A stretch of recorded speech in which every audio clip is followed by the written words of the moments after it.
Hello students, brain mentor academy में मैं आप सभी का स्वागत करता हूं और आज मैं आपको बताऊंगा कि 12th क्लास बायोलॉजी में UP board, Madhya Pradesh board, Rajasthan board, Bihar board, Haryana board, Uttarakhand board आदि जितने भी हिंदी मीडियम के जो स्टूडेंट्स हैं 12th क्लास बायोलॉजी के, उनके पाठ नंबर 2 पुष्पी पौधों में लैंगिक जनन sexual reproduction in flowering plants में कौन कौन से इंपॉर्टेंट क्वेश्चंस हैं, ये आपके सामने होंगे मोस्ट इंपॉर्टेंट क्वेश्चंस।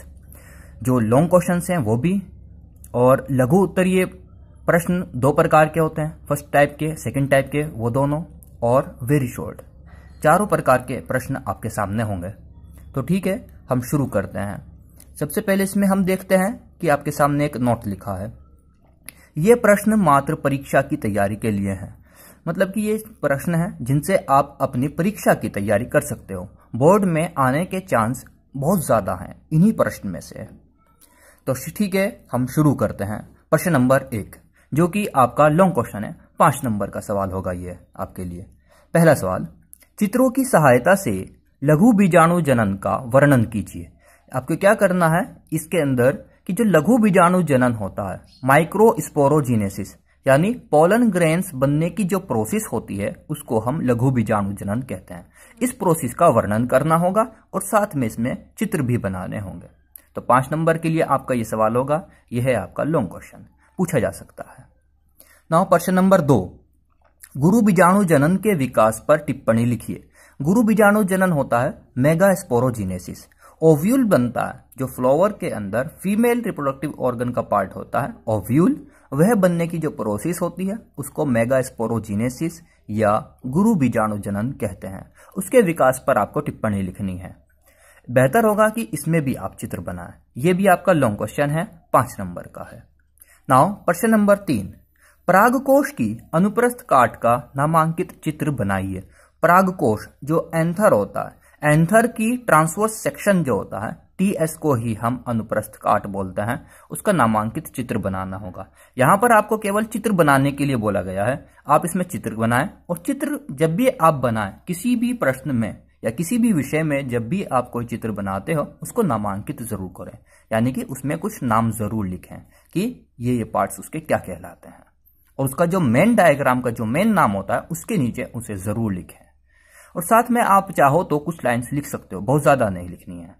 अगर यहाँ पे वर्णन भी आता तो आपको उसका वर्णन भी करना होता। अब बात करते हैं प्रश्न नंबर 4, एक परागकण की सूक्ष्मदर्शीय संरचना का वर्णन कीजिए।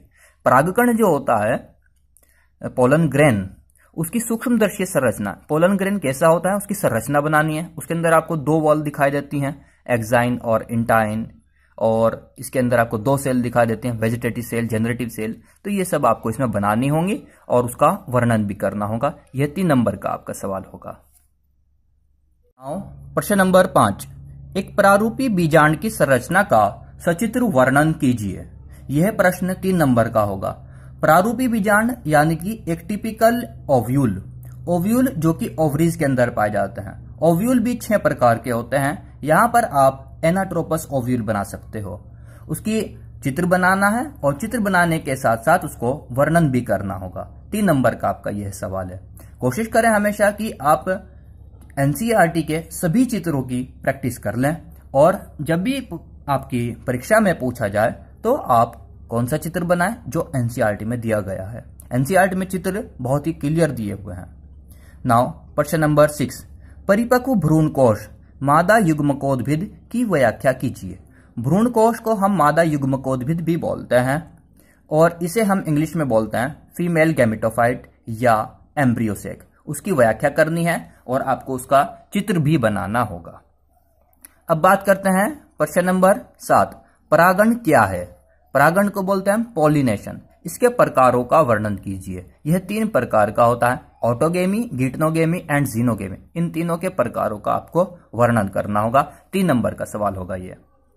नाउ प्रश्न नंबर 8, द्विनिषेचन एवं त्रिसंलयन से आप क्या समझते हो। डबल फर्टिलाइजेशन और ट्रिपल फ्यूजन, इनसे आप क्या समझते हो, यह आपको बताना होगा। 3 नंबर का सवाल होगा यह भी आपका। नाउ प्रश्न नंबर 9, असंग जनन यानी एपोमिक्सिस क्या है, उदाहरण भी दीजिए। इसमें आपको असंजनन यानी एपोमिक्सिस समझानी होगी, साथ में आपको उदाहरण भी देना होगा। और अब है आपके सामने प्रश्न नंबर 10, बहुभ्रूणता पर टिप्पणी कीजिए।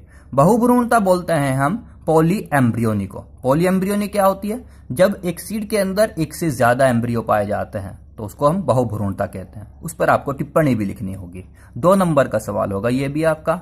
और प्रश्न नंबर 11, प्रसुप्ति सुषुप्तावस्था पर टिप्पणी कीजिए। प्रसुप्ति बोलते हैं हम डोरमेंसी को। सीड की जो डोरमेंसी होती है यहां पर आप वह लिख सकते हो। 2 नंबर का सवाल होगा ये आपका। नाउ प्रश्न नंबर 12, एनिशेक फलन पर टिप्पणी लिखिए। जो पार्थिनोकार्पिक फ्रूट्स होते हैं वो लिखना होगा आपको यहाँ पे। और ये आपका 1 नंबर का सवाल होगा। इसका उदाहरण में आप केला लिख सकते हो यानी बनाना।